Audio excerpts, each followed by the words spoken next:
नमस्कार. मला बरेचसे स्टार्टअप फाउंडर जेव्हा पिच करतात ना आयडिया स्टेज सीड स्टेज लेवलवरचे एंजल इन्व्हेस्टरसाठी, तेव्हा एक वाक्य कॉमन असतं. ते सांगतात की माझं स्टार्टअप युनिकॉर्न होऊ शकतं. आणि मला माहिती आहे की या बऱ्याचशा स्टार्टअप फाउंडर्सना माहितीही नाही की युनिकॉर्न होण्यासाठी काय काय करायला लागतं, बरोबर आहे, आणि युनिकॉर्न कसं होता येतं.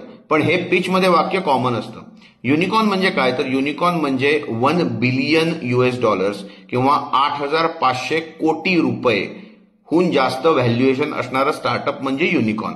हे काही प्राइज नाही, हा काही अवॉर्ड नाही, हे फक्त एक मीडियामध्ये किंवा तुम्हाला एक स्टेटस मिळतं की तुम्ही युनिकॉर्न झालात. आता आज इंडियामध्ये, चायनामध्ये, USA मध्ये, इस्रायलमध्ये खूप जास्त युनिकॉर्न झालेत. इंडियामध्ये 2022 पर्यंत युनिकॉर्नची लाट आली होती आणि त्यानंतर 2023 साली जेव्हा फंडिंग विंटर आला तेव्हा बऱ्याचशा स्टार्टअप्सनी युनिकॉर्न स्टेटस घालवलं आणि युनिकॉर्नची संख्या खूप कमी झाली, बरोबर आहे.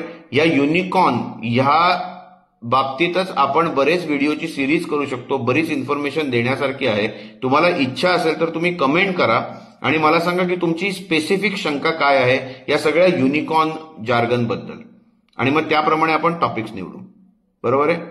धन्यवाद.